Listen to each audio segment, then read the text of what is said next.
Hello students, welcome to ई गणित।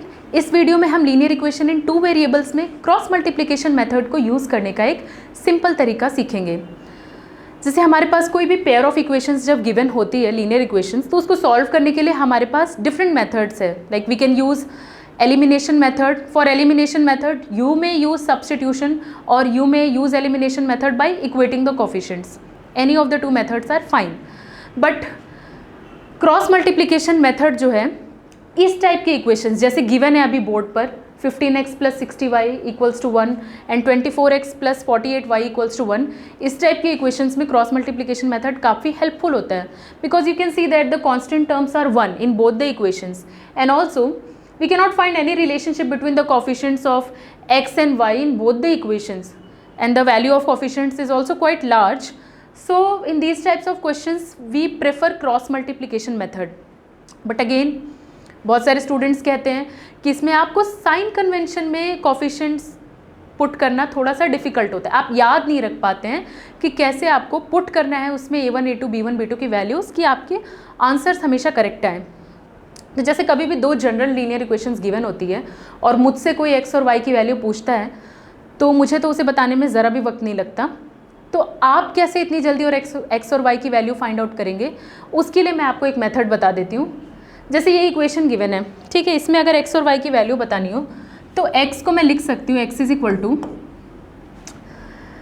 पहले मैं एक स्ट्रक्चर आपको बता देती हूँ, उसके बाद मैं आपको डायरेक्ट मेथड बताऊँगी। x के साथ कोफिशिएंट्स क्या होते हैं दोनों इक्वेशंस में, a1 a2 होते हैं। तो हम जब x की वैल्यू निकालेंगे तो न्यूमरेटर में हम a1 और a2 को अवॉइड करेंगे, will go for b and c। So b और c पुट कर देते हैं, b और c minus b and c, this whole divided by denominator part में हम क्या रखते हैं क्रॉस मल्टीप्लिकेशन मेथड में, हम डिनोमिनेटर पार्ट में x और y के कोफिशिएंट्स को ही क्रॉस मल्टीप्लाई करते हैं, बट सीक्वेंस मैटर करता है उसमें। आप सीक्वेंस याद करने के लिए मैं आपको मेथड बता देती हूँ अभी, ab minus ab। Similarly y के लिए भी एक ऐसा स्ट्रक्चर पहले देख लीजिए आप लोग। y के कोफिशिएंट्स क्या होते हैं, b1 b2 होते हैं। तो y की वैल्यू जब आप फाइंड आउट करेंगे तो न्यूमरेटर पार्ट में आप b1 b2 को अवॉइड करेंगे, आप किसको सिर्फ कंसिडर करेंगे, c और a को कंसिडर करेंगे। तो c और a लिखना है आपको, पहले c लिखना है फिर a लिखना है, क्योंकि हम साइक्लिक ऑर्डर में आगे जा रहे हैं, a के बाद b, b के बाद c, तो c के बाद फिर a होना चाहिए। ठीक है, तो आप पहले सी ए लिख लीजिए, माइनस सी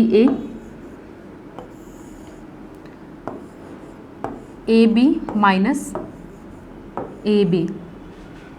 ठीक है, अब समय आ गया कि मैं आप लोगों को बता दूं b1 c1 a2 b2 कौन किसको कहाँ पुट करना है। तो इसके लिए देखिए ज़्यादा मेहनत नहीं करनी है आपको, सिर्फ दो नंबर्स याद रखने, दैट इज़ 12 एंड 21। इसीलिए इस लर्निंग मेथड को मैं 12 एंड 21 मेथड भी बोलती हूँ, क्योंकि इन दो नंबर्स की हेल्प से मुझे तो हमेशा कोफिशिएंट्स साइन के साथ याद रहते हैं। आपको क्या करना है, फर्स्ट वाला जो टर्म है यहाँ पे b और c, इसमें 12 पुट करना है, दैट इज़ b1 c2। जो सेकेंड टर्म होगा उसमें आपको 21 पुट करना है, दैट इज़ b2 c1। ठीक है, ये काम आपको यहाँ भी करना है, डिनोमिनेटर में भी फर्स्ट वाले ab के साथ 12 minus 21, that is a1 b2 minus a2 b1।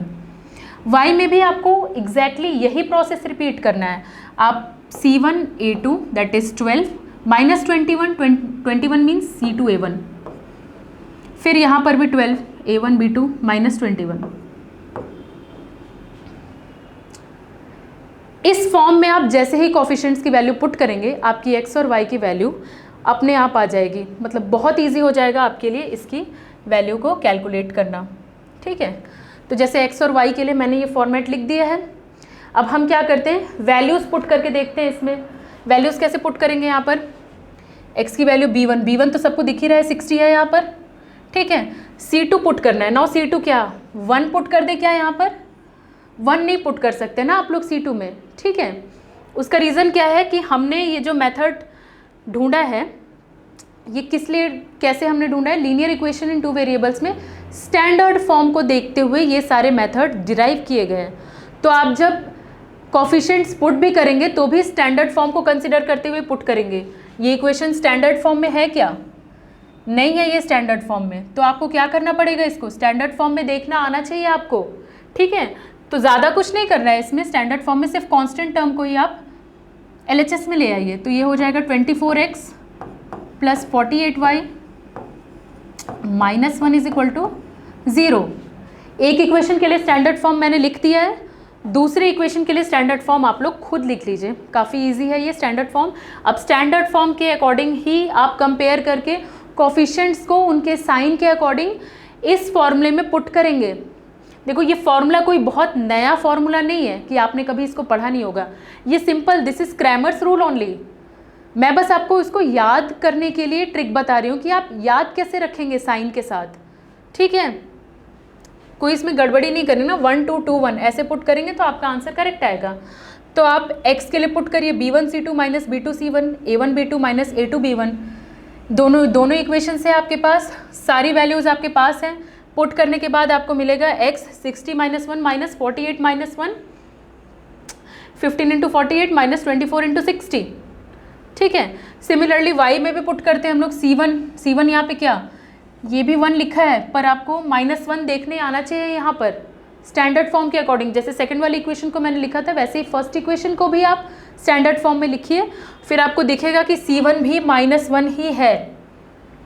तो c1 a2 c2 a1 a1 b2 a2 b1 सारी वैल्यूज़ पुट करने के बाद आपको y किसके इक्वल मिलेगा, y आपको मिलेगा -1 into 24 minus 1 into 15 upon 15 into 48 minus 24 into 60।